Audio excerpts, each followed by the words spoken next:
But what we're looking for from our fathers is deeply grounded in that.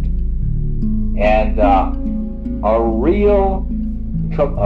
effective mentor is connected with this thing, so that when that mentor looks at you, there's a certain kind of act in the gaze. And you can watch people who have never had that kind of relationship with someone, and they're looking for it. And you'll see them going around looking for a mentor, looking for somebody to look at them that way, because nobody ever looked at them that way. And it's what they're looking for is this kingly eye to look at them. You can see, the Egyptians made the emblem of the king what? The eye of Horus. Welcome to Dr. Robert Moore's insightful lectures on the King archetype, a pivotal component of mature masculine psychology. In this lecture, Dr. Moore will explore the profound significance of understanding and accessing the archetypal energies of the King in a balanced manner. He will emphasize the importance of consciously connecting with this energy to achieve psychological well-being and optimal functioning. Throughout this first lecture, which was recorded in 1989, Dr. Moore will delve into the evolution of kingship and its psychological impact, including its shadow forms such as narcissistic behavior and entitlement. He will highlight the need for individuals to internalize and relate to the King archetype for empowerment and maturity. Join us as Dr. Robert Moore unravels the complexities of the King archetype and its profound influence on the human psyche, offering powerful insights into masculine psychology. Welcome, everyone. This is an ongoing work. Let me just say a little bit about my work for those of you that are not familiar with it. I'm a Jungian analyst in private practice here in Chicago and Evanston. And I teach in the interface between psychology and religion and mythology. And I have been working for some time on masculine psychology. And let me just say briefly how I came into working on that.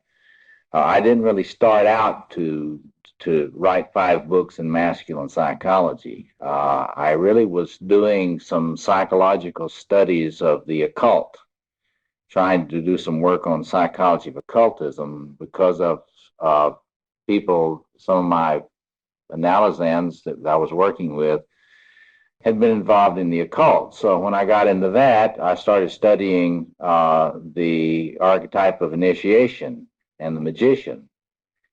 And when I got into that, I started realizing that I had to understand the way that related to the archetype of the king, because during that I got involved in John Perry's work. And you all should try to get this book and read it. You should try to get all of John Perry's books. Is the one that's really important that's not in print now is the Lord of the Four Quarters, Myths of the Royal Father, which I've been in touch with John, and I'm trying to reprint that book in my Paulus Press series on Jung and spirituality, so it'll be available to people to look at. But this one, The Self and Psychotic Process, his book, Roots of Renewal and Myth and Madness, and his latest book called The Heart of History. All of them turn on his discoveries about the king, the way the king archetype appears in the psyche, particularly during healing times. That really intrigued me. This was some 15 years ago. That really intrigued me. So I began to realize if I was going to understand the magician, I was going to have to understand the way that related to the king. And then as I worked on those things and began to become more and more aware of recurrent patterns that appeared in the psyche, I began to see the way in which the warrior in the form of knights and so forth kept coming up in the same context. And gradually I began to realize that 4 archetypes really formed the key structure of a mature masculine psyche. Began to dawn on me that there was far more structure than I had been taught about the psyche. And I'm going to lay that out for you briefly. But in my work over the last 15 years has been trying to deepen, elaborate, clarify a lot of these deep structures in the psyche, both the masculine psyche and the feminine psyche. And in effect, it has been a kind of a mapping of the psyche. So one of the things that I want to do tonight is to locate for you where you would place the king and the queen. I'm not going to lecture on the queen, but much of what I say about the king in the male psyche functions in the female psyche in a parallel way with the queen. So anyway, much of my work has been mapping inner space so that we can see the way this thing is laid out, so that we can see that contrary to the fantasies of the Freudians, particularly recent Freudians, the psyche is far more structured and the unconscious is not at all as chaotic as they would like to think. It's far more structured than they believe. And you can learn to discern the structures. You can learn to recognize what space in the psyche you tend to occupy more of the time. And you can get senses about what parts of the psyche you're locked out of most of the time. And you can get some sense about, by looking at that, you can do some practical diagnostics on yourself, and you can learn ways to work on those areas where you're weakest. That's really what my work has been about in the last 15 years, and it's finally coming to some fruition. I'm very indebted to the Guarnaschellis, to Maria particularly, who through Robert Bly got onto this work, and Morrow Press will be bringing out a 4-volume set on these, the king, the warrior, the magician, and the lover in the next couple of years. An introductory volume to this work will come out probably about a year from now with Harper and Row. Has yet to be finally titled, but all these things are in press. This is the first rough draft of the volume on the king, which we're going to be delving into in these coming weeks. My co-author for this work is a mythologist in the tradition of Joseph Campbell, Douglas Gillette, who some of you may know. He's helped me elaborate the deep cultural and folklore roots of all this sort of thing. But let me just jump in, and as quickly as possible, I want to do the introductory stuff, have some questions, and then we'll take a very short break. We'll come back and get into the way in which the sacral king presents in folklore and so forth. So without any further introduction, let me just start out. It's extremely important to get a sense about the radical difference between Jung's psychology and other psychologies, including other psychoanalytic psychologies. Jung's psychology is the only psychology which really emphasizes the importance of deep structures. Now, if you're a historian, if you study the history of psychoanalysis, this is very interesting kind of thing. Because Freud himself, and particularly the early Freudians, were more interested in the what we would call today deep structures, the archaic structures of the psyche, than contemporary Freudians are. In other words, if you go back and you study Freud's work and a lot of his early colleagues, you'll find a lot more interest in what we would call archetypes. For example, Freud's work on totem and taboo, his work on Moses and monotheism, his whole rap about the importance of the universality of the Oedipal complex. That stuff parallels Jung's interest in the collective unconscious. In fact, you can think about Freud's affirmation of the universal importance of the Oedipal conflict as a form of thinking about a collective unconscious. There are places in Freud's work where he admits as much. I also think of Otto Ranke's work. You may have seen his book, The Myth of the Birth of the Hero. If you haven't seen Ranke's book, Otto Ranke's book on the hero, you should get that and read that, because that's an early Freudian treatment of these kinds of structures in the psyche. And there are many others.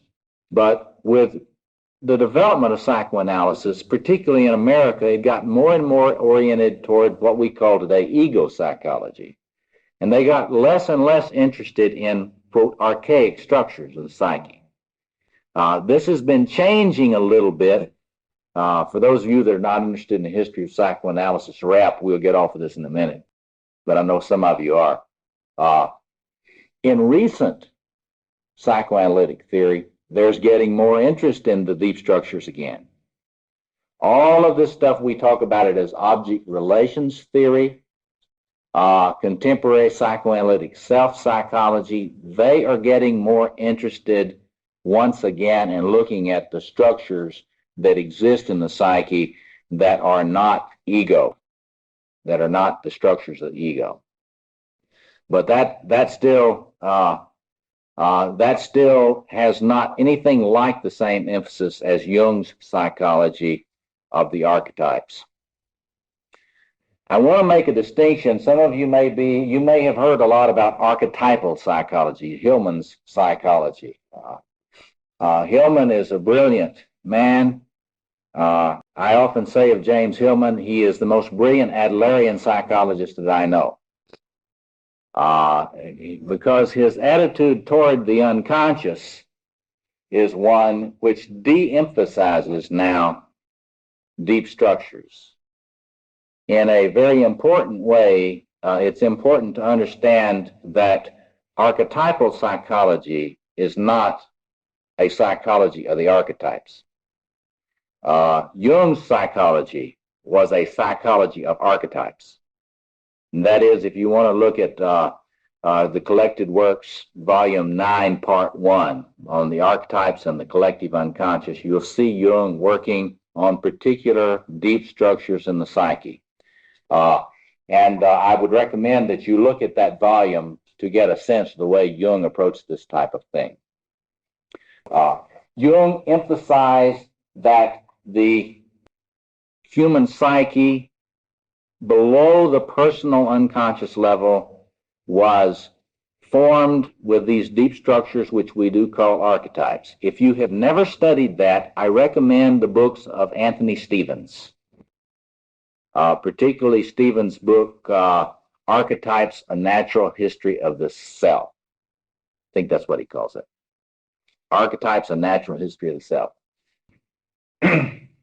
The term, the objective psyche, is a good thing to try to get your mind around, to get a feel for Jung's view.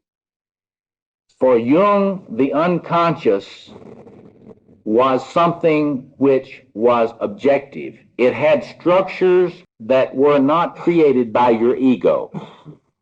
In other words, if you really got to studying the psyche, you would be studying patterns and structures and entities which were not created by your ego, which didn't come out of your personal experience, which were inborn, which were innate potentials in your psyche, and which manifest themselves in some way in your psychological functioning.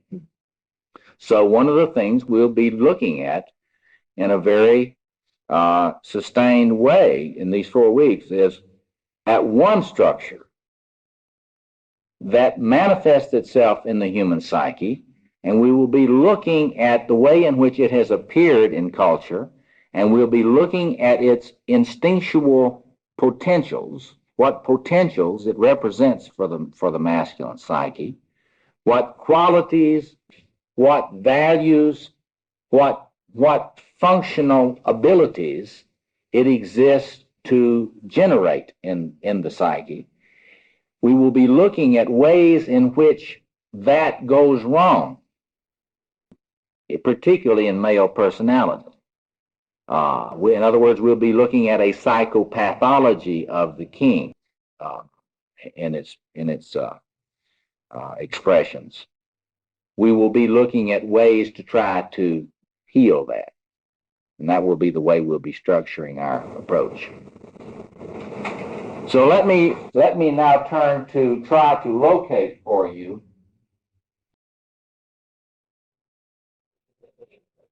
the place in which the king appears in the psyche.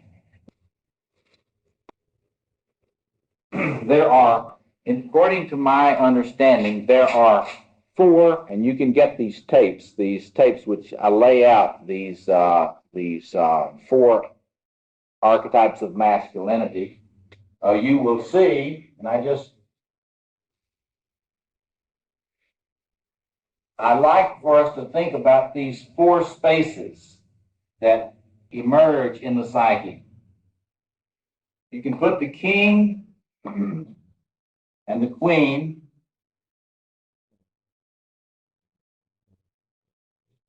and the space that they generate here. We would call this cosmos or world. World as opposed to chaos, which is disorder or lack of structure. When you're talking about your ideas of father and mother, and when you're talking about a father and mother complex, what you're talking about is the way in which these archetypal potentials have either been present in a good enough way in your experience in the family or in a not good enough way. And if your experience is like mine and your friends are like mine, most of us feel that there are some real problems around our experience of these potentials in the family. The warrior couple,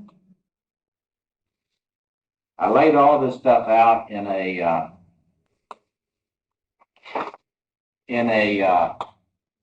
course on the four couples in the psyche recently. I think the tapes of that are available for you in a more elaborate, to show the implication of this in an elaborate way. And there are the warrior tapes which elaborate this business. But anyway, this space is a space of struggle. This is the world of the mujaheen, the Islamic mujaheen, the person who struggles for God. This is the plane of spiritual warfare. This is, you can call this Armageddon.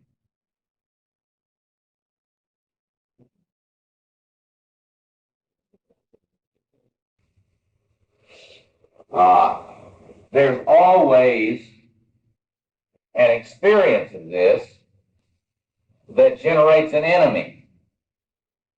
And you can talk about the enemy being on this end, and you can even say the male and female warrior, in a positive sense, are down here facing the enemy across the space. So whenever you get into that place where you feel like you're constantly struggling and fighting, that's the space you're in the psyche. There are a lot of people that have trouble getting into this at all. They're very passive. They're usually very passive-aggressive, often sentimental. And there are people that are dominated by it. They tend to be very sadistic. They tend to be very aggressive. Moral sadistic or sadistic in other ways.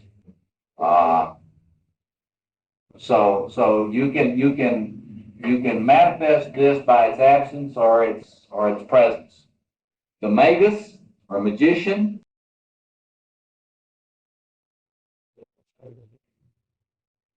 the priest and priestess, you would say. This is transformative space. This is the space of liturgy. This is the space of initiation, initiatory process. If you've been on a vision quest, this was the kind of space that you were looking for. If you're in psychotherapy, or if you are a therapist, or a healer, a counselor in some way, you're trying to generate this kind of space which is carefully contained so that there can be death of what needs to die and rebirth of some new, more healthy order. So death and rebirth, this is what Victor Turner talks about in his work on ritual process. This is an archetype of introspection. This is very introverted. If you're in a midlife crisis, this thing is probably getting constellated. Or if you're working with people who are in transition states, life transitions, or if you're working in spiritual direction, this is the space in which you tend to work in a lot. Of course, the problem with this magician business, if you're a therapist or a spiritual director or a clergy person, you tend to be in this stuff compulsive. And you tend to be a little bit schizoid, and you tend to be voyeuristic. It tends to be very difficult for people that are in that kind of space to pay sufficient attention to their own life in the other areas. Of course, finally, the male and female lover. And of course, if you read Boland's work, you get into the discussion of Aphrodite and of course Eros, the male version of this type of thing. The idea of this being, you can look at individuals, a person with what we would call in Jungian psychology a healthy ego, really healthy ego, or what you would call in self-psychology somebody with a cohesive self with a little s, is someone who can move from space to space as is appropriate, and who has enough connection with these different potentials in the psyche that they can know when they need to be in that kind of mind, and they're able to access it, to get in there. When they need that kind of energy, they can connect with that kind of energy. And when they need to get out of that kind of energy, they know how to get out of it. For example, back in the 60s, there were a lot of people who felt that if you just put enough flowers in gun barrels, you would humanize the world. Some of my hippie friends used to call this fuck your way to world peace. It's that sort of idea. And a lot of them tried it. It didn't work too well. So in all of these things, what you do in terms of a diagnostic in this is you look at in any given individual and you try to get a sense of what spaces they tend compulsively to be in and what spaces they have a great deal of difficulty with. Usually individuals vary greatly on this. And the course that I did on couples, I talked about the difficulties that occur when you've got one partner in lover space and another partner in the warrior space. This happens a lot in couples. I often talk to men who have had their successful careers and now they're 50. And now they're ready for their wife really to be back into the lover now that the family has left home, now that the kids have left the nest. But the wife, after having been a very nurturant queen for this realm, has now discovered her warrior self. And she is now developing herself as a very powerful career person in some vocation, some career calling. And so there's a real struggle in the family between the partners being interested in being in different spaces. And it's very difficult in that case for them ever to find time to be together in the garden. This is the time where they're not doing anything, not caring for anybody else particularly, not building anything, not fighting, but being together to enjoy each other. So you can get a little sense about a geography of the psyche this way.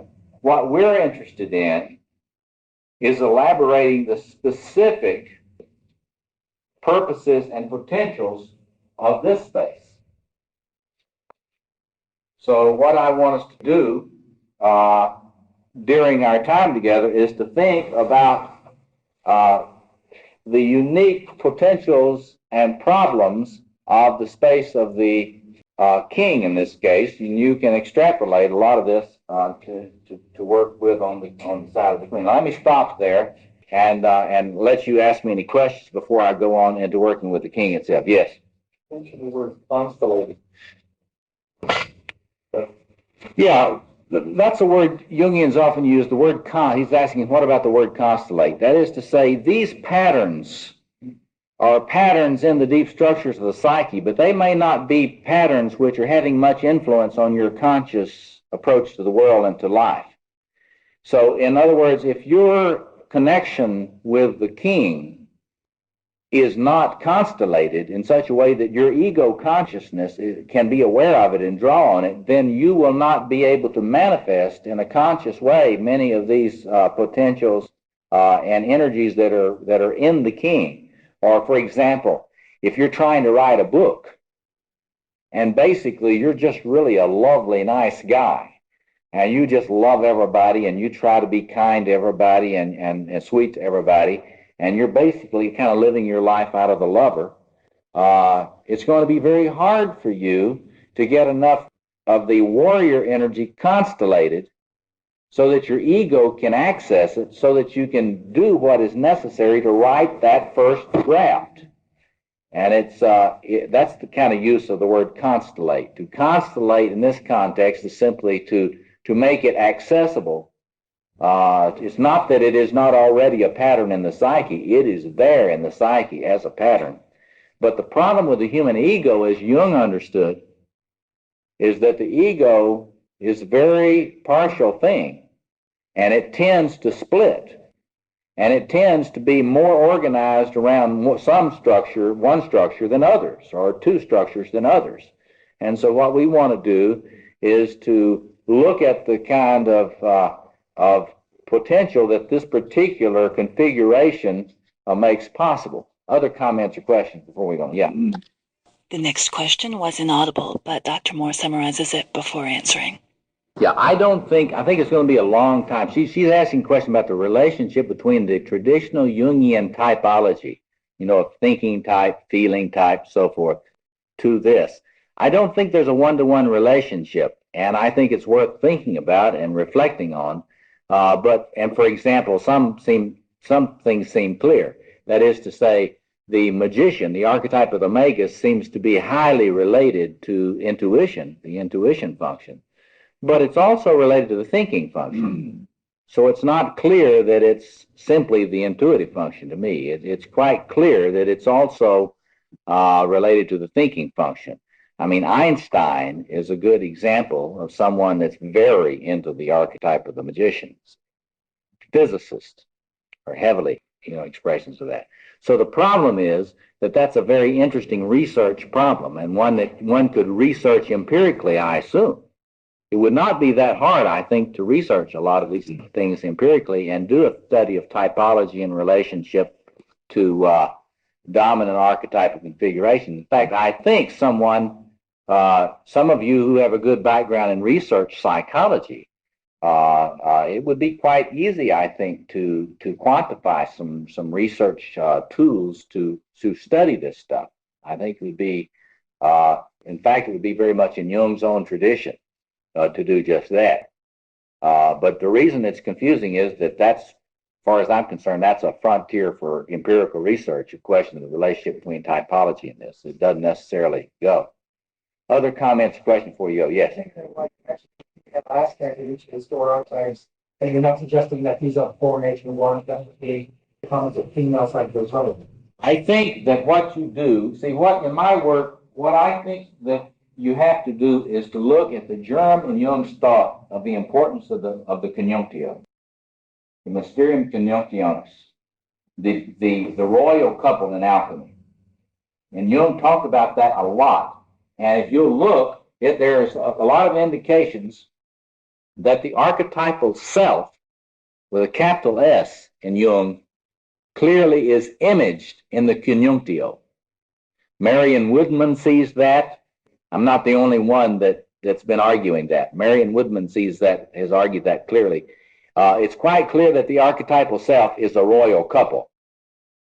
See? Now, what you got to get clear about, it's one thing to say that the deep structure of the archetypal self, the psyche in its totality, in terms of its human mature form, is the conjunctio, the royal couple. And it's quite another thing to say what is it that grounds the male ego. The male ego is patterned on the king side of that. You see? The female ego is patterned on the queen side of that in all of its ramifications. See, there's a sense in which the fullness of the king, the fullness of the queen, contains all these different functions in the psyche, in the deep structures of the psyche. When the psyche splits, it splits up into expressions of these different forms. I'll show you the way that works in a minute when I'm talking about the gods and the primal king, for example, King David in the Hebrew tradition. King David is the great lover. He's the great wise man. He's the great warrior. All of these things are contained within the power of a primal pre-modern king. So what we're doing is delineating these different configurations that are held together in the archetypal self. Now, I think it's interesting that not any work to speak of has been done on the queen. And I think that's one of the major research areas that need to be done in terms of in deep structural work in feminine psychology. Because I think that you can work with this side of the conjunctio. That's not my purpose in this course. My purpose in this course is to focus on the male side of this. I will comment as we go, though, about the importance, for example, of a man having some conscious relationship to the queen in his psyche. And let me just say why. Because if you're a man and you don't have any conscious relationship to the queen in your psyche, you're going to project that on the women in your life, and it's going to exacerbate all of your Oedipal problems, and your relationships with human women are going to be bad. In other words, if you do not have a relationship to the queen within, you're going to see her in human women, and you're going to idealize them and hate them. So it's not that consciousness of the queen is not important for men. It's extremely important for men, but that's not what I'm trying to work on in this course. You follow that? And the same thing is true for women, and that's why it's very appropriate for women to study the king within, because women do have the king within. And if women are not on good terms with the king within, they will project that on men, human men, including father. Get that? If you project that on father, you will idealize him and hate him. You get it? Because a human cannot carry these archetypal energies finally. That's a rule. People out here mediate this stuff, and we hope we mediate it as well as we can. And hopefully, that's what a mature person will try to do, to mediate and contain and embody, almost like a priesthood of these qualities. But no human being is going to be able to carry these finally well enough for an adult, male or female. Do you see that? Can you see why that would be? See, that's a fundamental assumption. It's a fundamental Jungian assumption. That is to say, you've got to make a distinction between the ego and the archetype. You've got to understand that other persons cannot carry the power, the numinous magical power of an archetype. If you have trouble with that, there's a book that really lays this out. Edward Ettinger's book called Ego and Archetype.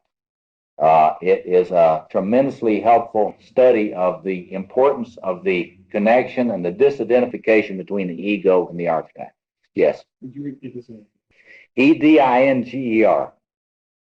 Edward Ettinger. He is one of the persons that understands, he's a classical Jungian. He understands clearly about the difference between the ego and the archetypal structures. And he understands the importance of forming a connection between the ego and those centers of structure and energy. And in that book, Ego and Archetype, he lays that out. He's got many other important books, but that book is a classic, and it is centrist Jungian. I mean, it has a point of view which Jung would be able to accept, Jung himself. Many of the contemporary writers, so-called Jungian writers, are not, in my view, really Jungian because they don't understand this business about the objective psyche very well. Other comments or questions? Yes. I have a question. Are you saying that the anima carry and then carry the feminine? Absolutely. No. You're reading that. See, the 19th century Jung, the late 19th century Jung, the early 20th century one, when he was in that Victorian era, he had all sorts of stereotypical ideas about what was feminine. Happily, thanks to Jean Bolin and other contemporary writers, we know that women are not always passive and receptive. You see? We know now that doesn't, when a woman is assertive and warlike, that doesn't make her masculine. That just means that she's in touch with her feminine warrior energy imaged in Athena. So what you're working with there is a subtle interpretation. That is to say, in the old days, the anima was understood more narrowly than we do today, than many of us do today. I think the feminine, let's put it this way, the feminine is full and the masculine is full. In my view, when a man is in his masculine lover, he's not more feminine. That doesn't mean he's feminine. It just means he's in touch with this particular archetypal potential in his psyche. It makes him real interested in the feminine, but it doesn't make him feminine. It just means that his narcissism, that is, when he's connecting with the archetypal lover in a conscious way, his narcissism is radically relativized. You can reverse this for a woman. And he is quite clear he is not complete in himself. The more narcissistic you are, the more you got this fantasy, well, I can be complete in myself. But when you get in contact with this archetypal lover and you're not possessed by it, if you're possessed by it, then you just want to lick everything around. You know, male, female, young, old, you know, inanimate, animate, alive and dead. You just want to lick it all, put your tongue in. But that is not what we're talking about in terms of mature lover energy. When the human being is maturely connected to the deep structures of the lover and its potential, it has a sense. What the old Freudians, what the classical Freudians used to talk about is the capacity to value an object as being what it is in itself. There's all these fights among contemporary Freudians. I was just at a self-psychology Freudian conference this week, San Francisco, and they're still trying to figure out, well, now, are objects and self-objects the same thing? Technical stuff in the literature. Well, in other words, if I transcend my narcissism, what does this do? Does this mean I no longer have what they call self-objects, or what? It's a technical argument. What it really means, when you get past all the elephant shit, what it really means is when I really get mature and I work on healing my narcissism, does that mean what I'm loving is really something other than me, or is it me? I mean, it's a big argument now in psychoanalysis. My view is very close to Freud's old classical view. The more mature you get, the more you really appreciate reality. You have an appreciative consciousness. You can see it, and that's what turns you on. It's like William Blake's approach to reality. The things glisten when you're in touch with that lover part of the psyche. There's nothing that can ever bore you. You don't get bored when you're really in touch with the deep lover. Yes. You spoke just a couple minutes ago about the assumption. Think about the objective self being final, but it wasn't clear to me what this assumption was. Well, I'm not sure what you have reference to. When I'm talking about the objective psyche, I'm talking about Jung's understanding that these things are not just ideas, that these are deep structures in the psyche, that when you connect with them, there are observable effects on the ego. And that if you're not consciously related to them, there are also observable effects on the ego. So we'll come back to that. It'll probably come up again. Yes. Can you briefly define anima? Anima is used traditionally as the feminine side of a masculine personality, and it's really related to dream interpretation a lot, and that you will see a man will dream, and there will be a lot of female figures in the dreams that represent individuals that he does not know. I mean there will be dream figures, but but in Jung's own psychology, there is in the unconscious a very elaborate system of possibilities and experiences that make it possible for a man to relate to women.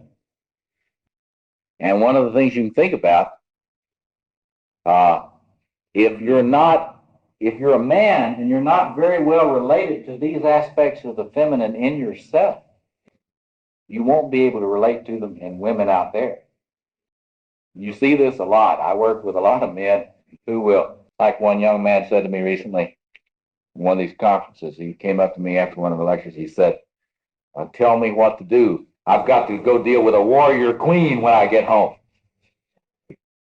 I said, that's all right, son, we all do. But what he's got to do is get comfortable with a warrior queen inside, so that he knows that that's an energy he can relate to. He can deal with that. Why should a man not be able to deal with a warrior queen? What's wrong? I mean, if it's something that you're wired to understand, you ought to be able to deal with it. But the fact is, if that's never been a part of his own experiencing, so that he can love that part of the feminine, admire it, then it's going to be a tremendous difficulty for him. He's going to see, when he sees a woman in that role like Sigourney Weaver in Aliens, he's not going to know what to do with her. He'll be undone by that energy. And it's particularly going to be true if he is not really comfortable with his warrior. If he's afraid, if he gets in touch with his warrior, he's going to kill somebody without meaning to. That's what always is the issue. It's not that you're going to kill somebody, it's going to kill somebody without really meaning to. Yeah. Part of that is the matter of undifferentiated that he defines. It's not in relationship to that feminine side within himself. Absolutely. How can he be in relation to it outside? Absolutely. That's the way to think about it. Yeah. you say something on access? The whole last session I'm going to spend focusing on accessing that. It has a great deal, let me just say a word about it. You got to understand that for Jung, images are of key importance. In other words, talking these things to death will not put you in touch with the energy. It is what they used to call magic. In other words, if you really want to access these energies, go to the Art Institute and look at images. If you will look carefully at art history, you'll find images which evoke these patterns. And it's a lot quicker to look at images. For example, if you want to get in touch with your warrior energy, get the film Patton and look at George C. Scott presenting you with an image of a warrior. And if you, there are a lot of men, I say, well, put that thing on automatic rerun and watch that movie again and again and again until you get some sense of Patton in you. And you get some sense, you know, if you don't understand that the 3 rules of being a warrior are attack, attack, attack, then you need to watch that movie until you get the point, see? And it's not because there are any raps about warriors in that, it's images. It's images of Patton. And Scott is good at presenting that stuff. In fact, if you've done as I've done and watched the newsreels of Patton and watched him closely, it's hard to tell the difference between Scott and real Patton. So that's what Scott did. So images are important. And this is very difficult for us because there are a lot of people in contemporary psychology today that are completely deaf with regard to this whole issue.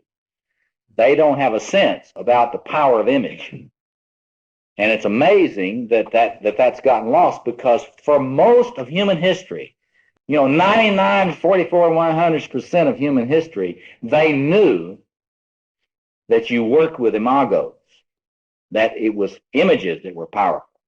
And that's why they outlawed so many of them. And but now we don't have enough people to understand that. So, for example, if you're a woman and you want to get in touch with the queen energy, you got to find images of that, et cetera, et cetera. So that's the way we'll talk more about how you do that. And I'll talk a lot about active imagination as a technique. And if you're in a hurry, read Robert Johnson's book, Inner Work, and the section in there on active imagination. Yeah. Can you briefly describe each of those areas, what the pathology side of it? I'd rather not tonight, since that stuff's available on tape. I can just briefly say a word about it. Then I want us to stretch our legs and come back, and I'm going to get a lot more into the king stuff because this is a course on the king, and I just did this so you can locate it briefly. Narcissistic tyrants. That is, in the one you identify with the king, you become a Caligula tyrant. The other side is you just completely distance from it, and you let somebody else carry that for you. That's abdication of your responsibilities in this area. This is the person that always passes the buck. And you see this. There's a lot of speculation in Washington this week about Bush. And the whole thing about Bush relates to whether or not he was able finally to have the buck stop with him and know what to do with it. Well, that's an issue, whether you think about that or not. That would be, if you thought he was not able to handle the responsibility, that would be an abdication form of this. But if you want to study it, study the narcissistic personality disorder in the DSM-3R. Shadow side of the warrior, compulsive personalities in terms of workaholics. Here's one form it takes. What Milan called active independent personalities, antisocial personalities. Fujison Kill used to look at you. The kind of personality which is constantly spoiling for fight, battering wives, etc., etc. Pathology of the warrior is almost always related to uncontrollable rages, temper tantrums and uncontrollable rages. A kind of a passive form of that is your passive aggressive personalities. You know, people who have very little connection with their own assertiveness, who really can't fight for anything. Pathology of the magician, schizoid qualities in the personality, distancing, detached, unable to feel. College professors.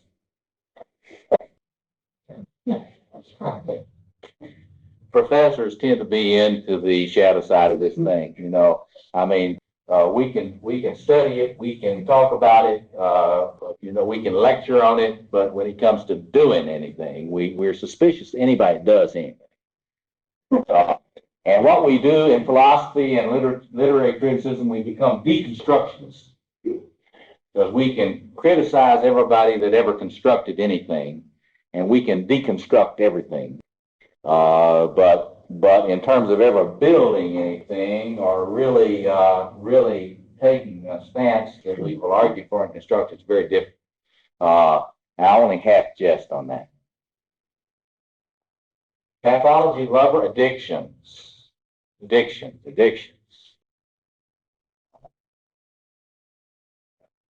You see that writ large.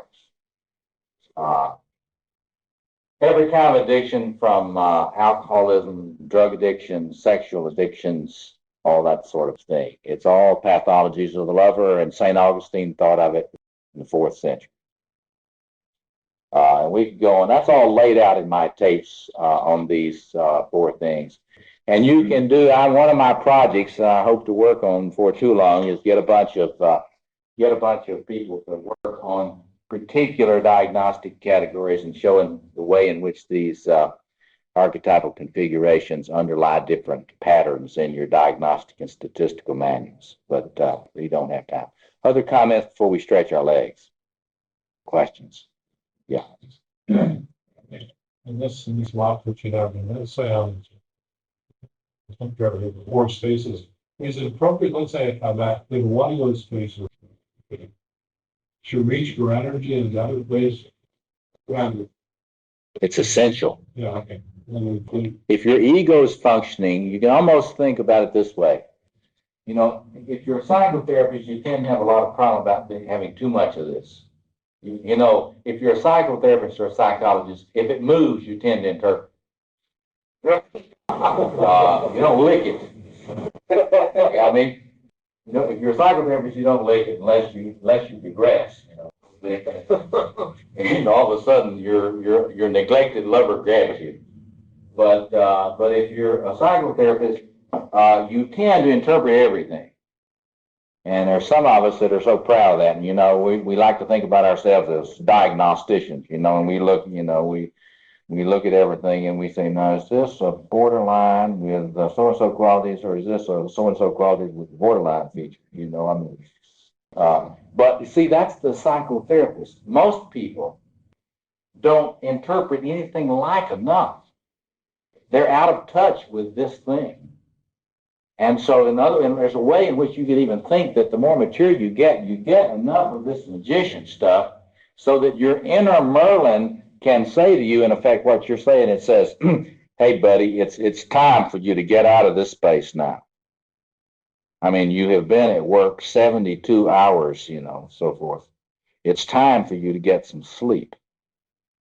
And so you can kind of come to. If you tend to be like me, and when I get tired and regress, I just work hard. If my own magician doesn't speak to me, I just end up working full time. I would just work all the time. And so, like what you're saying, if your inner wise man or wise woman is developed enough, they will talk to you about how you're spending your time and where, and it will be much more flexible and much more appropriate. Is there a kind of, I think, that for me to be a good love, is there a point where I might have to reach for the warrior eye? Absolutely. Absolutely. See, for you got to remember, archetypes, you don't want to be an archetype. You don't want to have the archetype have its way with you. That's the problem with archetypes, and Jung understood this. Archetypes, let me give you a little sense about what these things are like. They're imperialistic as hell. Each one of them wants all of it. Each one of them wants the whole personality.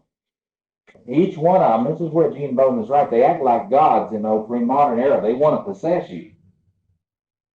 And they don't want to be balanced, and they don't want to be sharing. They do not want to share your body.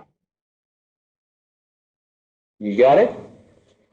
So what, the problem, individuation is such a nice, clean word, I mean, individuation, we're going to individuate. Well, what that means is you have got to get to the point where none of these archetypal entities is able to grab you and hold you against your will.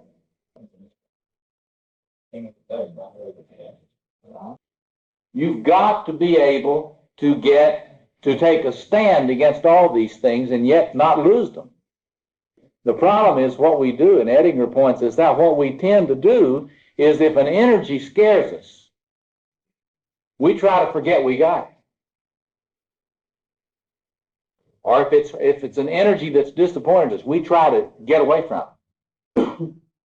And so you get all these men, and I talked about this in the warrior class, you get all these men who were violent once. And it really frightened them. And so they really shut down their aggression. And they try to be nice. And they try to get out of touch with that thing. And that's, you can understand why a man would do that, but it's not the way to deal with it. So you've got this problem. It's an enormous task, individuation, because it means essentially that your ego gets strong enough so that it disidentifies with each of these archetypes. It disidentifies. You're no longer identified with it, but you don't lose connection. Now that's a feat. And that's why that's hard. And that's why Jung said individuation was such a moral struggle. He didn't mean pious or something. He meant that it was an incredible struggle to try to take a stand against these things without losing their power. And that's the goal, to take a stand with them, maintain your connection, but not lose the power or be run over by it. Numinosity. Let me say one word about numinosity before we take our break. It's an important word if you're going to have a chance to understand archetypes. The numinous. Read Otto's The Holy. The idea of the holy is the way it came out in translation.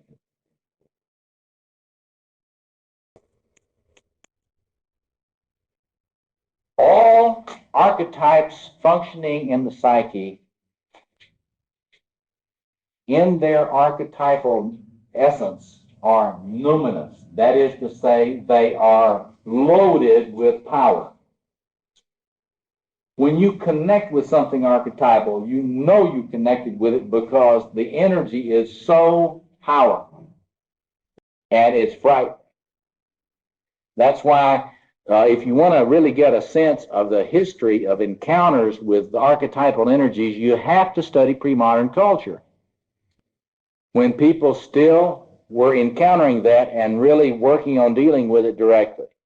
That's why when we get to the experience of the king in pre-modern societies, it'll help you understand that, because it's hard to understand this now. If you haven't been with somebody in a manic psychotic state before they got medicated, it's hard for us today to understand numinosity. Unless you've been with somebody that is completely weirded out on crack, then you have a hard time understanding numinosity. But if you've been around somebody that is really, really freebasing cocaine, then you can have a little sense for what numinosity is. Because it is incredibly high voltage, it is dominating, It's aggressive. It's always aggressive in some powerful way, in that it takes over like a magnet takes over iron filings. And so that's what it's so hard to get people to get a sense for. Archetypal, that sounds like such a nice word. Archetypal, an archetypal psychology. Well, archetypes are not nice. They're more like earthquakes. And you don't fool around with them if you understand anything about them. You try to get to where you respect them, respect that energy, because if you get close to it, it's going to suck you right up there and you'll be dangling off of the archetype, like this. So, But they have a survival mechanism too. Excuse me? They have survival. They serve in survival. Absolutely. You must have them, or you're going to be completely de-energized. If you see a person who's really lacking in enthusiasm, for example, or chronically depressed, it's a person who's not accessing this energy enough to even, function. So it's very important for living. It's just that you don't want to be possessed by it, because when it possesses you, you lose yourself. And essentially, you lose your own sense of human self. And you get your AK-47, you go down and you shoot children. Think you're a warrior. Yeah. Yeah, it's a sensitive subject, what you just brought up. Yeah. Because unfortunately, if you're walking down a path in Vietnam, the guy, you're unarmed, spinning around catching butterflies or something, and that North Vietnamese raver comes walking up with his AK-47 slung around his shoulder, you do not outrun a 7.62 round. Absolutely. You see, so you have to give yourself over to that irrationality, that irrational energy. Absolutely. And instead of running, you attack the guy and you use your body as a weapon. Now that means you may bite off his face, and then it's a matter of recovering a kind of sanity. That's different than the kind of guy who goes out and shoots kids. Absolutely. Feels Totally the different. pressure of being Totally escaped. See, that's right. Absolutely. And he finally explodes in an irrational sense, just randomly. Right. And we don't even have to use an example like that. I mean, there are a lot of people who, in their everyday life, I just was with a person that's a clergy person. And this person's in a situation where if he does not access this warrior stuff, his whole ministry is going to go down the tubes. I mean, it's quite clear. It's just as essential for him to be who he is, to get in contact with this warrior stuff, as the person in the more desperate situations. Let's take 5 minutes, come back. I want to get into the king much more deeply. I'd like you to get that movie, David the King. And I don't want you studying this stuff as cinema. It's lousy cinema, a lot of it, but it's important for helping you look at these archetypes. Look at the king. David the King, of all people, Richard Gere playing David. Now, once you understand a lot about actually who David was, David the King, you should, if you can, study the biblical David.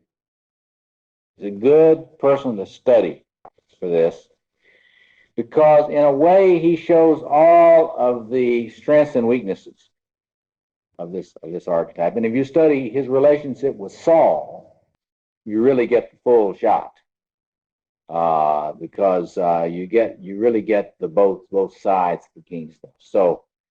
So if you look at the movie David the King, it will treat the relationship with Saul and David, and it'll treat David's struggles to be an adequate king.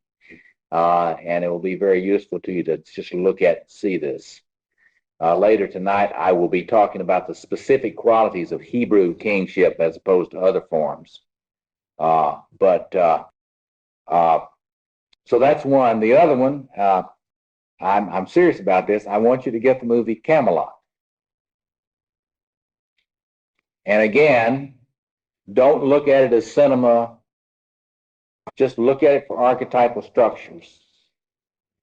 Because in that movie, the thing you should think about when you're looking at Camelot is what problems does author have with regard to this archetype? Because the whole movie is about author's problem with the king archetype and his not being able to relate to the spirit. Not only that, not being able to relate to the lover archetype. Not being able to relate to the magician archetype. It's a real, I want you to think about I want you to watch that movie and ask yourself the question, okay, you're going to be his shrink, what are his difficulties here, archetypally speaking? Why is it that Lancelot is so able to come in there and create the chaos that's there? And just look at that. You might want to look at the Excalibur movie too. It's another version of that sort of thing. But in terms of fairy tales, I'd like you to look at the one that Bly always emphasizes.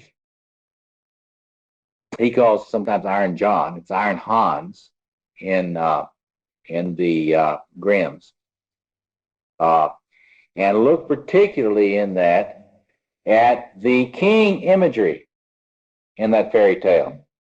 Now, Robert has done a lot of wonderful work with that fairy tale, but we could work with Iron Hans for 20 years and not completely finish it. So what I want you to do is look at the centrality of the king image in that fairy tale and look at the hiddenness of the king and look at the emergence of the king, the redemption of the king, you might say, and the way the thing proceeds. So look at that, and that ought to be enough little homework besides doing any reading that you can do.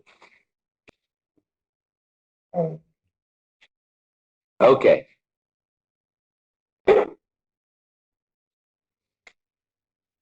Now let me pick up talking about the king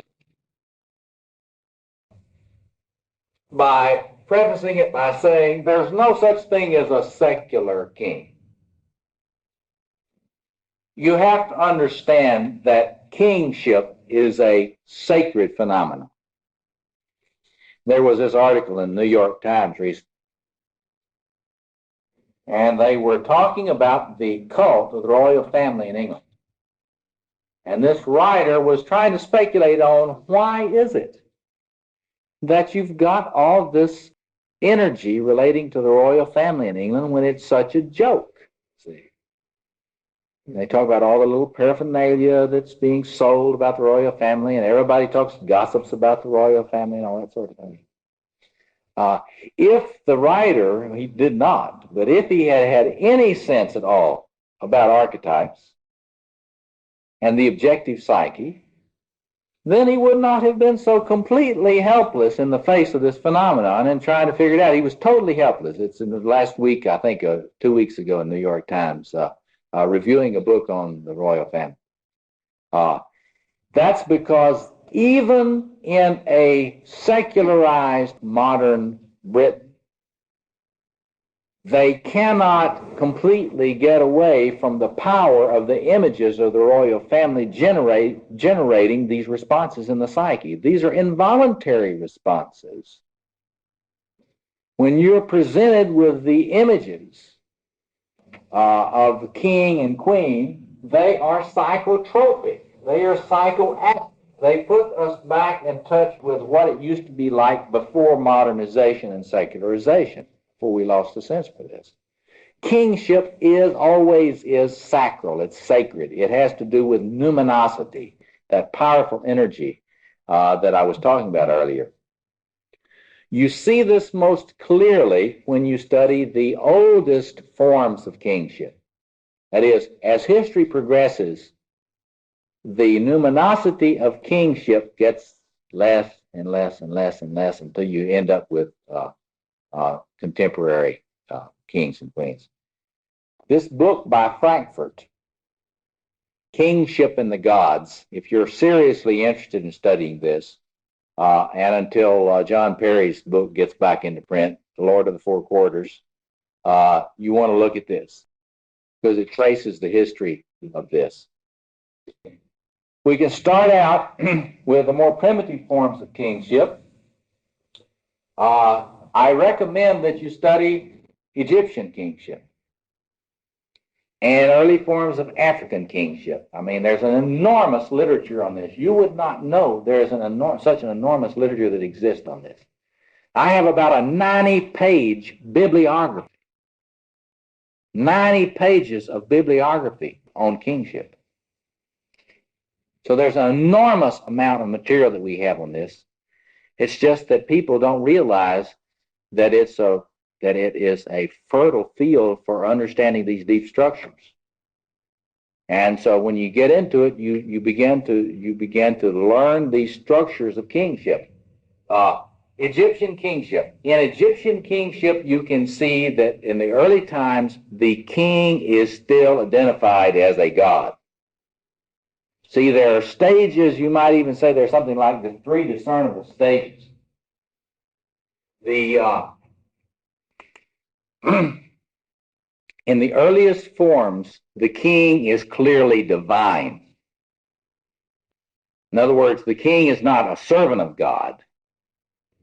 The king is not a channel for the power of the god. The king is God. And is divine in every possible sense of that. This king in the earliest forms, the most primitive forms, you see where the human king is not understood as being human at all. You Christians who are interested in theology, all of that discussion about the history of Christology and the meaning of the incarnation is a study in kingship. Should be understood in that way. It is a history of ways of understanding sacral kingship, and most theologians don't have the slightest idea about that. But in the early days, it's not a problem of fully God and fully man, like in the Chalcedonian Christological formulas. It's fully God. This is God. King is God. Earth exists because of him. Civilization exists because of him. Order and peace and justice exist because of him. You know, in this period where the French king said, "I am the state," everybody thought that was kind of arrogant. You know, that's just sacral kingship, and it's a desiccated form of sacral kingship, because the sacral king in the earliest form doesn't say, "I am the state." He says, "I am the world." There is no difference between king and cosmos in its essence. Now, the way that gets worked out in the iconography is this is cosmos, and there are 4 quarters. It's quadrated. This is what John Perry showed. The throne is at the center. But it is because of the king's being that there is any order. In other words, you can't do what moderns try to do. This is what moderns try to do. We're going to have justice and peace. But we're going to take that out. And this is the modern fantasy. You're going to have justice with peace, but you're going to not have anything that in the human psyche holds that together. You know that poetry about the center does not hold? You know, the illness of modernity is that the center does not hold. Well, who is the center that doesn't hold? It's the king, archetype, in essence. But you see this so clearly when you study the primitive forms. You study African kingship. Now, you might think, hey, it'd be great to be king. Why, in England, when you're a king, you get all so many thousands, 100,000 pounds per year.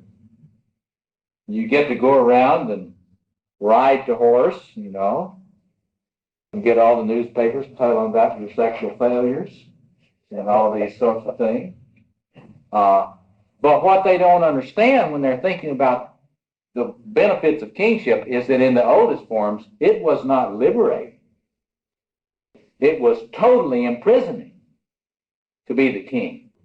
In fact, in a great deal of ancient kingship, the more primitive you get, the less freedom the king had. And there are African kings who were kept in their compound their entire lives. They were never allowed to leave the compound. Their feet were never allowed to touch the ground. You know the idea of the royal carpet, the red carpet that they roll out? You know what the source of that is? The source of the red carpet is not what we think it is. The red carpet is rolled out to keep His Majesty's feet from touching the ground. Why should he be kept from touching the ground? Because if he touches the ground, it's like he got grounded out. He loses his energy. Well, what happens if he loses his energy? Well, if the king loses his medicine, the American Indians would say, or the mana, the Polynesians would say, if he loses his numinosity, we would say, then the world will run down. So you don't want him losing his charge. So you don't let him touch the ground. Not only that, there were a lot of primitive tribes in which the king was never allowed to see the sun. Somebody tell me, why would you not want your king seeing the sun? Competition. Your king has to be numinous and luminous. He has got to be the sun. And they noticed, human beings are not totally stupid. They noticed that when the king sees the sun, it does not help him feel grandiose. You know? I mean, if you live in Chicago on a day like today, you could go around saying, I am the sun, I am the sun. But if you're in Southern California, it might be harder unless you're in L.A. But it is very much that. The king has got to feel full. And when he's not full, he turns into kind of a wounded fisher king, like we hear about in the legends, who's not got the power the kingdom needs. You know what they used to do? I want you to read a little of the Golden. You probably all got a copy of the Golden Bough. Fraser's Golden Bough. If you don't, it's in paperback. It's a study of most primitive forms of this. In the most primitive tribes, if things started going bad and the crops didn't grow and the herds didn't have a lot of foals, other things, then they just killed the king. King for a day is not quite right. But ritual killing of kings was the common pattern, because the king was essential for life to go on, essential for creativity to flow. We're going to get into these things about that function out of the king. Creativity, flowing source of life and blessing, is one of the main ones. And in the more primitive tribes, they controlled the king totally. He had no freedom. They would kill him if it didn't work, and they'd make somebody else take the role. Yeah. No, it says in the messenger, always portrayed it had a really king, and he was an athlete, so it didn't have to get anything. Yeah, they were there. That's absolutely right. There were cultures in which it was tied to the seasons, and even if things went well, you got sacrificed. One of the things I'll talk about is the relationship between kingship and sacrifice. I'll try to get into that more next week. There's no way to understand the concept of sacrifice itself. In other words, if you want to try to figure out the Catholic Mass, that's about sacrifice, and that's about kingship. There is no way to understand the Mass without understanding sacral kingship, because when Christ says, "This is my body, this is my blood," that's the sacral king talking, because that is the way the sacral king always was in the most primitive forms. There are a lot of scholars that see Christian theology as a psychodynamic, psychosocial regression back beyond Jewish theology. Psychodynamically, it's absolutely true, because as we'll see in a minute, the Hebrew king was not that magical. He was a steward of the power, but he was not a channel of it, and he was not the embodiment of it. And you see, in Christian thought, Christ the Messiah is a royal title. See, Messiah is about kingship. And you can't understand all of this stuff about Jesus Christ if you don't understand this king archetype. So all of that stuff about the cross of Christ being the place where life flows into the world and redemption flows into the world, that's king archetype stuff. You follow that? Okay. So, in the most primitive form, the king was one with cosmos. He was identified with the great cosmic tree. He was identified with the great cosmic stone. All the images of the primal center that create a world of order out of chaos was identified with the king. He was order. He was source of creativity. He was the ever-flowing sacrifice, and he was the source of empowerment for the entire kingdom. See, he was this. He didn't channel it. See, you see it most clearly with the Pharaoh in its fullest forms, in the early Egyptian Pharaoh king. And in African kingship and in the primitive forms of kingship you see in Fraser's Golden Bough. Yes?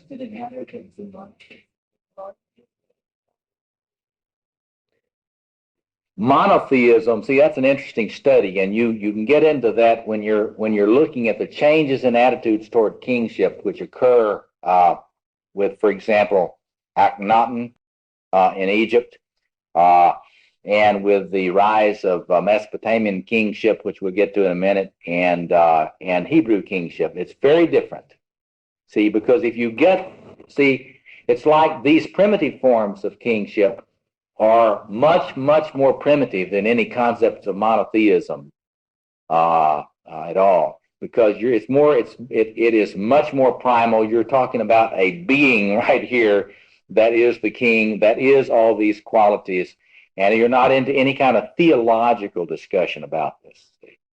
When you get developed theology, which gets into all that sort of thing, you're getting away from the power of the primal force that this being is. You get myths, but you don't have theology like we know it today, which usually arises with monotheistic traditions. But anyway, Egypt is what you want to really study, the early pharaonic kind of phenomena. When you move to Mesopotamia, you start getting these images of the king as not God, maybe divine in some ways, but more a channel for these blessings. He still carries enormous numinosity, and you see this also in the Roman emperor. And there's a tendency in Roman tradition, for that to reemerge. You'll have a period of democracy, and then you'll have these emperors come back who will get back into the cult of the emperor, the older cults of the emperor. So you can see how you can have a republic form, and then this thing will come back, and you'll get emperors that take on divine names and so forth again. But in Rome, for example, when they're identified with being God, it's a different kind of quality even there, and you see this more of an image of the channel. It's much more like Christology stuff, you know. Jesus, you know, a lot of the time Christians will talk about, well, in this incarnation, Jesus is not Father. You get it? Jesus is not God the Father. See, God the Father's still King, but Jesus sort of is the channel through which this flows to the world. And so there's a sort of a divinity in Jesus, but he's not the king. See, you see that clearly in the way Christians struggled with this stuff. But they weren't the first. There were a lot of struggles in the history of kingship laid out here in Frankfurt, in this Kingship and the Gods, where the king is no longer everything, but he has a special connection to the source. And it flows through him, and the people still idealize him. Today, in terms of psychoanalysis, we would talk a lot about the way in which the king carried the archetypal projections for the people. We talk about how the king carries the idealizing transferences for the people. Yeah, right. Ronald Reagan carries the idealizing transferences. And that's the way you would understand. Reagan worked this king archetype to the gill. I mean, he really utilized that in his forms of leadership. People that don't understand this stuff try to figure out, why is it that this guy's Teflon? You know, he can screw up everything, but somehow when they throw shit at him, it doesn't stick. Well, do you understand this king archetype? It functions like that. See, you don't war against the king. You serve the king. You don't criticize the king. You try to get him to look at you. And if he looks at you and waves and smiles, then you've been blessed. And we'll get into that a lot more next week about this blessing thing, see? And those of you that are interested in Asian religions, all that stuff about the practice of darshan, the viewing of the guru, and the importance of the guru's looking at you, or those of you that have been to the Vatican and have been down there in the square when the Pope comes out. All that stuff is in this configuration of the importance of the king looking and imparting a certain reality to you by looking at you. And that's what it's still, when you were still in this king as channel form, it still had an effectiveness. It still had a power that was magical in a way. And there's a sense in which when what we're wanting from our fathers, folks, that we do not get, is a lot of that kind of gaze. When we look. Well, it's the ground of mirroring. What the Cohoutians and the self-psychologists talk about with a poor choice of words as mirroring. I think we have to say it's blessing, which is much more active. What they talk about as mirroring is much more active. It's a constitutive act having something to do with recognition. And it matters who recognizes you. Get it? If this being recognizes you, you were created. See? You get it? When that being looks, he sees an animal and its name. And we've got the Garden of Eden. There's no chaos there. There was nothing. Then I looked, and that's a giraffe. And there's a giraffe. The power of creating by the view, by the vision. And by the time it gets less archetypal in its human form, and the king is a channel, it's still immensely powerful. It's still immensely powerful. And you get these stories, you read these old stories about the people when they come before the king. Even when the magical power of the king is much less later, they come before the king. You see all this, you see all these images about the people coming before the king and waiting to be elevated by them and by him, to be lifted up in their power by his gaze and recognition. And it keeps on deteriorating after that. I mean, but what we're looking for from our fathers is deeply grounded in that. There's a certain, what I would like to call a constitutive gaze that comes out of this configuration. And a really effective mentor is connected with this thing, so that when that mentor looks at you, there's a certain kind of act in the gaze. And you can watch people who have never had that kind of relationship with someone, and they're looking for it. And you'll see them going around looking for a mentor, looking for somebody to look at them that way, because nobody ever looked at them that way. And it's what they're looking for is this kingly eye to look at them. You can see, you know, the Egyptians made the emblem of the king what? The eye of Horus. You will go down to the Oriental Institute and you want to see the emblem of the Pharaoh, it's the eye of Horus. Why? Because it's the eye that's such a powerful eye. It's an eye that creates.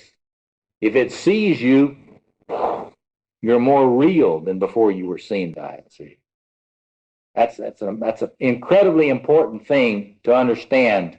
If you don't understand anything else about this archetypal configuration, that is probably the most important thing to get. Because if you're anxiety-ridden, have a problem about your sense of identity, and you feel like your father failed you, it is that I that you never had a sense of being mediated to you. That I of blessing, credible with a capital B. All right, now this last one is what you get in Hebrew kingship, and then it gradually gets less and less powerful throughout the medieval period, and then with the beginning of the Reformation. With the beginning of the Reformation, you know, you cut off the head of the king.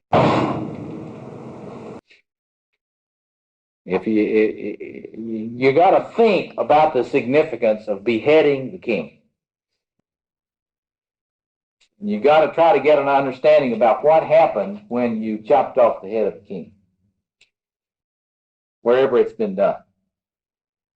And you've got to try to get a feeling for what's happening in human psyche and culture when you do that.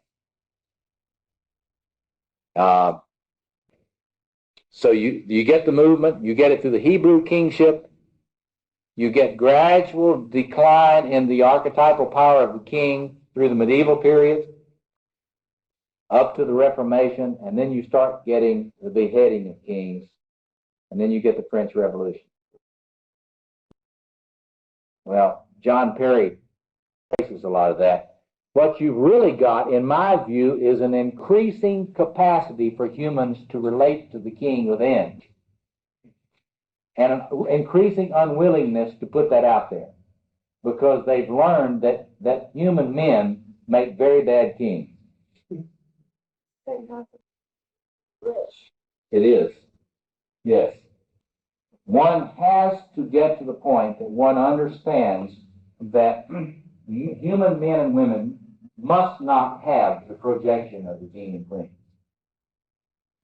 that must be something you do inside. Because if you do not do it inside, you will disempower yourself and you will get yourself into all kinds of sadomasochistic personal and social behaviors. Yeah. Isn't that the French? They may have beheaded the king, but they couldn't disidentify with the nature of the kingship, but that's their failure to disidentify is their failure in lasting powers, because they always want to repress. Absolutely. You know, it's one thing to cut off some man's head, and it's another thing to develop an ego self-access. See, and that's just like, it's one thing to disavow your father. It's quite another thing to do the inner work that's necessary for you to be able to reconcile with the father and let him be a human man.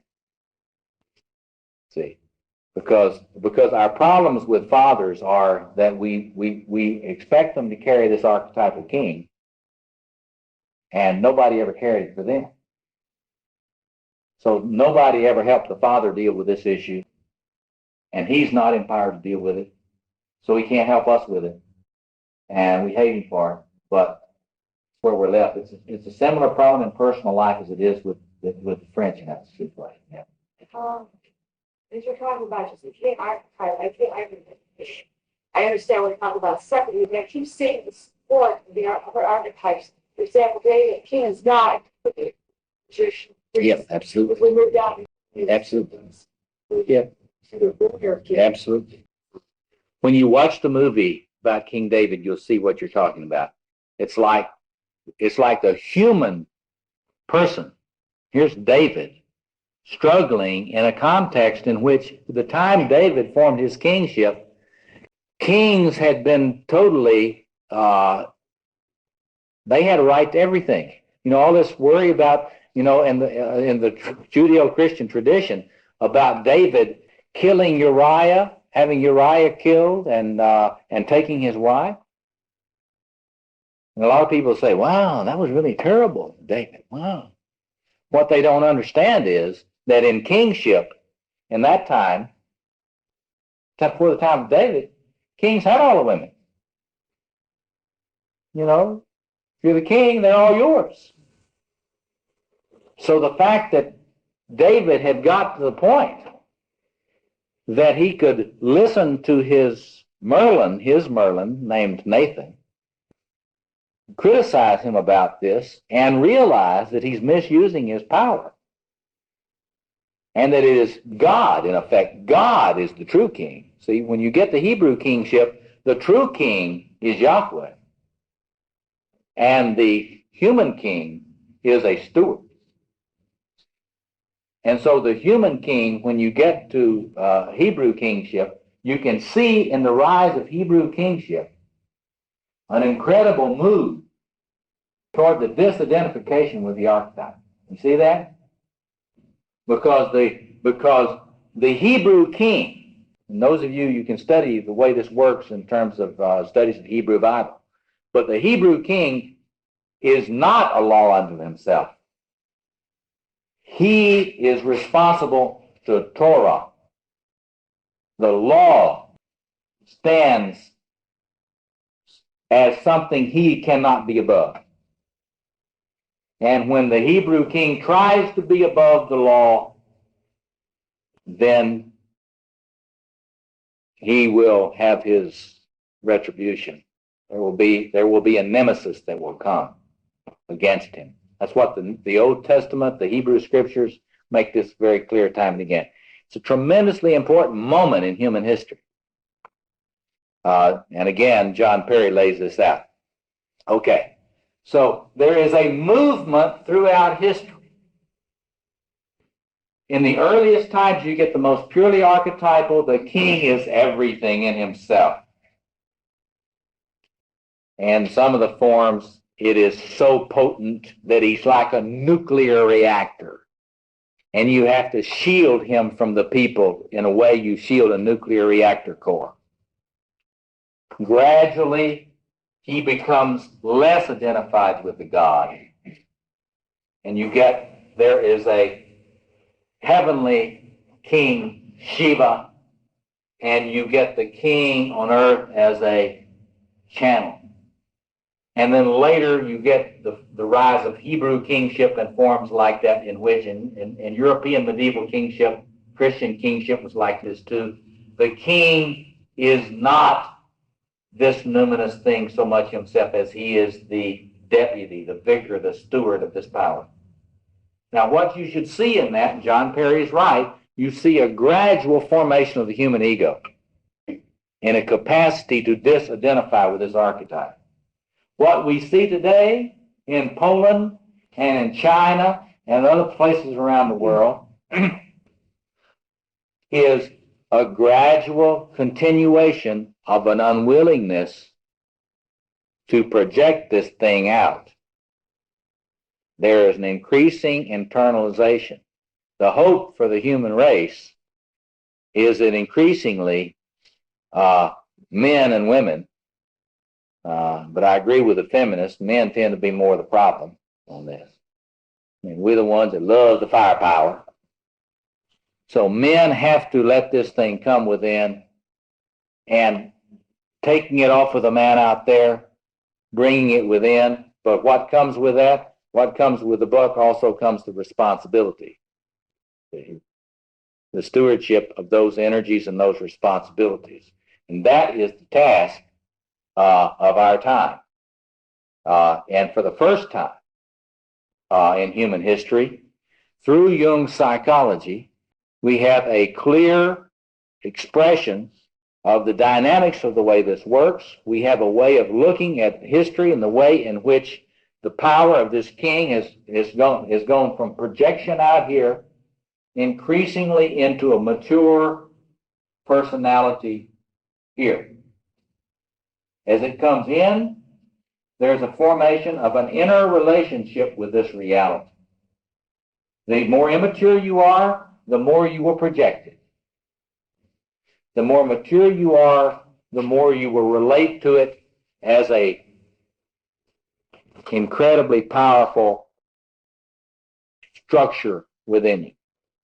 Now let me stop there and answer questions. We'll come back, and next week I'll go through much more carefully these qualities that are in this archetype, not out there in the Pharaoh, but are in your deep structures, yes. When you say that you're immature, the more immature you are, the more you project it. Does that mean you...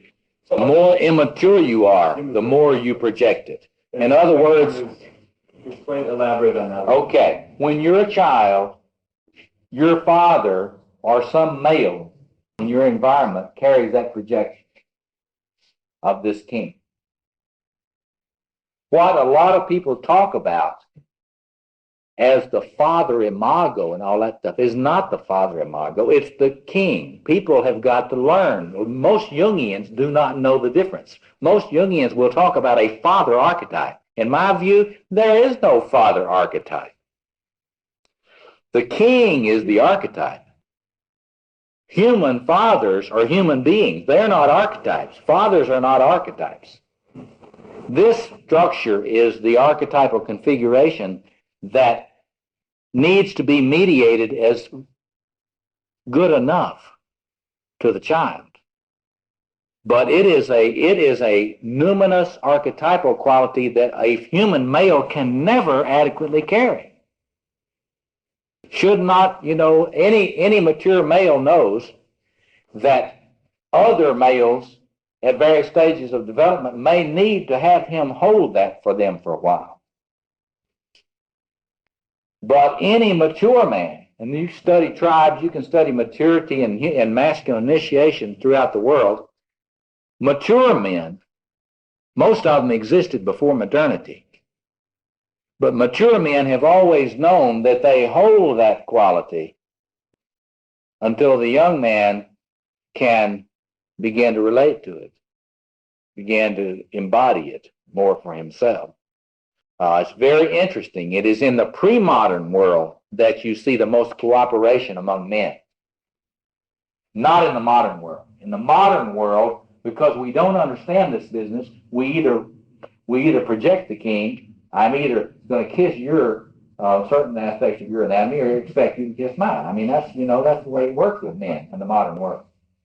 Very little cooperation among men in the modern world.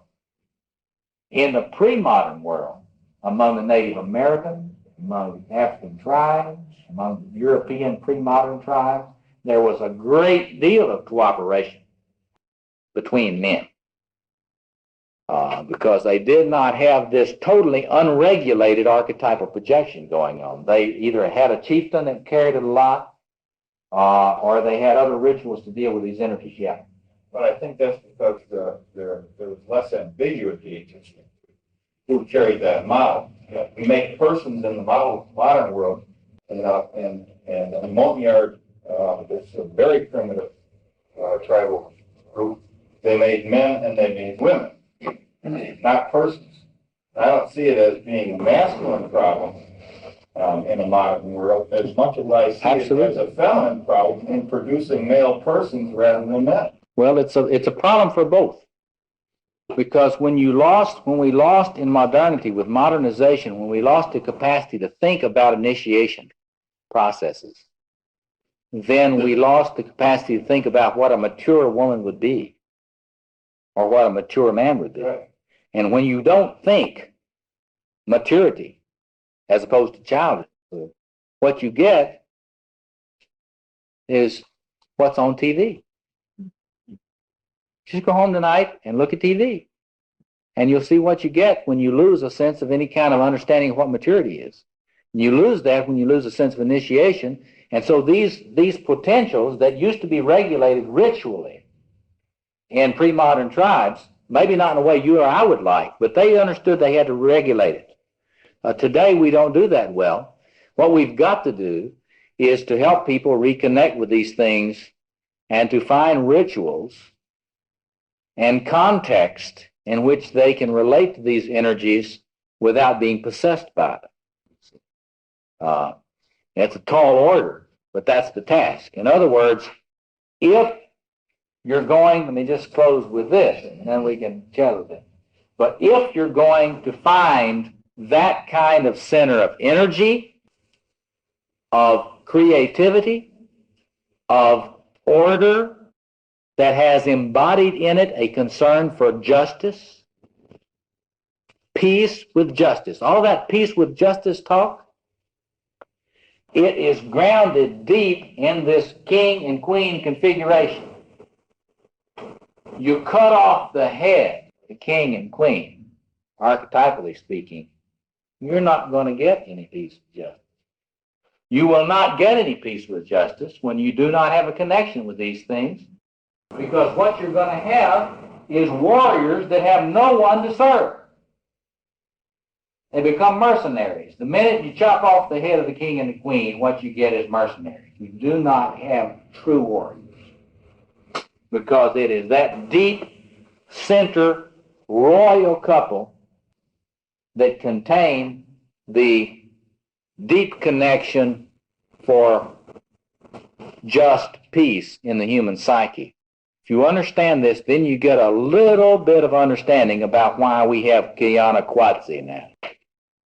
You know, if you've seen that movie, the Hopi Indian idea of a completely chaotic and immoral time. We have a chaotic and immoral time because this particular archetypal potential is not something which we relate to well at all in modernity. It's the hardest to do. And once you understand what happens, we'll go into this when we talk about the pathology. When you don't have a connection with this, your sense of purpose and meaning for your life is shot. Because if you can't connect with that, you've got all these other energies and no sense of what a cosmos would be.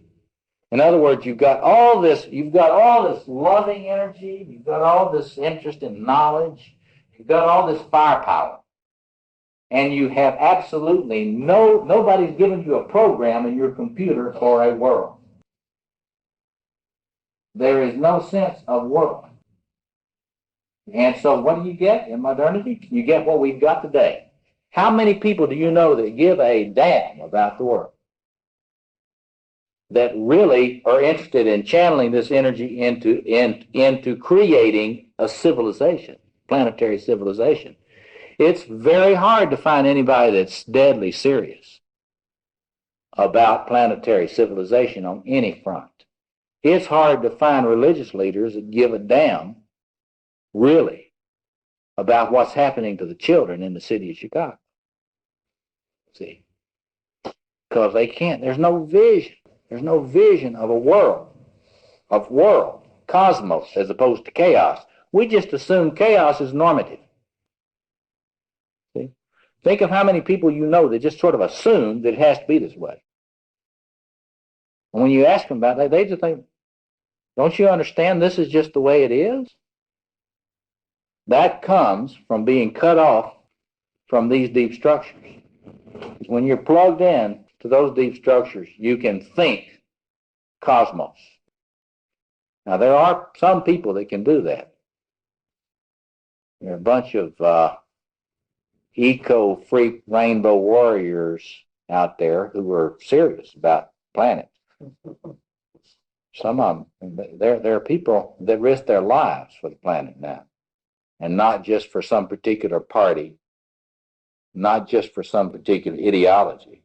There are a few, but there need to be a lot more, and it has to be some deep connection. Yeah, let me open it up. We'll take a few more minutes, and then we'll go. Yeah. So in America, everybody's killing.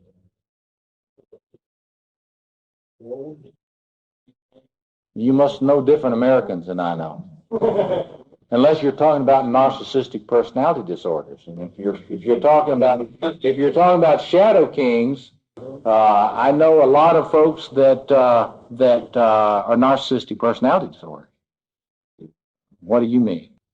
Well, I mean that it was all supposed to believe in the American competition that really nobody believes in it, but so she's believing as a kind of monopolistic monopolistic mentality. There's a certain imperialism to that. Well, but you see, the thing about this archetype in everybody, it's the archetype when it comes out on the shadow side of greed. It's the Midas touch. Well, that's what I mean by basically a lot of absolutely feeling that anybody can step into the role of king. Yeah. Well, yeah, but king in a sort of a shadow expression. That is to say, the human starts acting as if they have a right to everything. I have a right to buy out American Airlines, even if it destroys the company, even if it devastates all sorts of things. I mean, we could talk about that, and we can talk about that a lot. But I mean, the capacity to act out of a sort of a tyrannical power drive without any concern for ethics or for civilization is widespread. We see a lot of this king archetype, absolutely, but we see it in its shadow forms.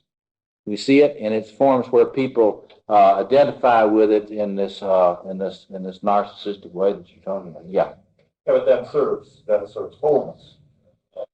In the long run, we assume it's negative relative to well, I see it in service of long run wholeness. That imperialistic move is to take what power you feel and extend power until you reach some power that's equal to your own. You can't extend anymore. In other words, you're filling a void. Well, there are certainly political theories that try to put that into some sort of context. Milton Friedman and all sorts of other people.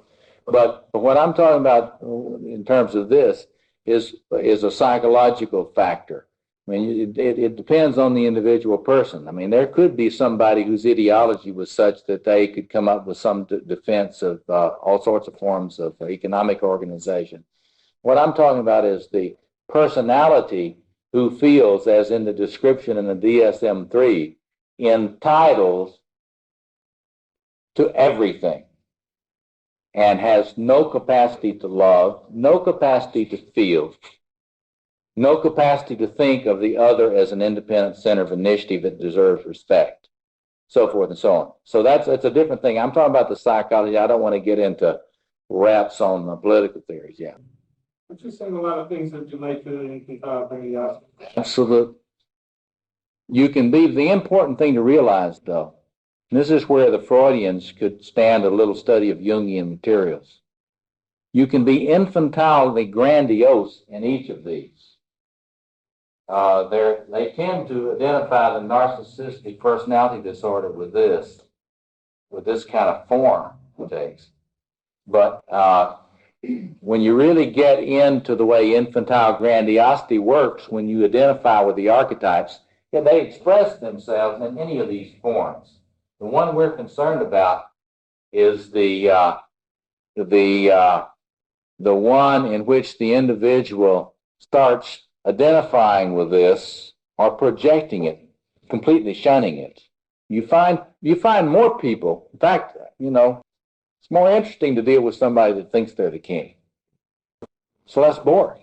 If you get somebody, though, that you're working with, a dependent personality type, of which there are a lot of men that are dependent person. It's not all women like some people want to say. The dependent personality type completely abdicates. They want somebody else to carry the king for them. And they'll usually find somebody that volunteers to carry it. So you can see this pathology of this all sorts of places. The important thing that we're talking about in this course is that in a mature personality, this has got to be an internal relationship. You show me someone who feels disempowered in the presence of any authority figure.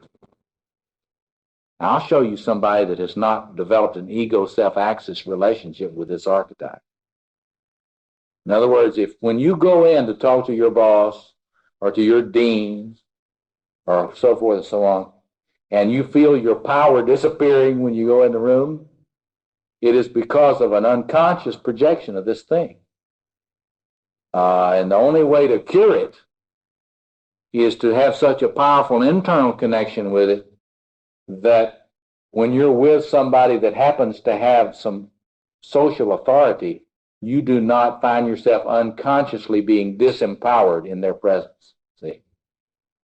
It happens if you have to take examinations. This kind of thing happens when you have to take an exam of any kind. There are a lot of people that I coach before their exams. Say, get this stuff worked out. Don't be giving your king to those examiners. You do, you're going to get hurt. Okay, our time was up quite a long time ago. Let's stop now. I'll stick around a few minutes. Are you interested in knowing if you embody the king in his fullness? Or if you're influenced by its more shadowy aspects? Why not take the Masculine Archetypes test? It's absolutely free and can guide you on a path of self-exploration.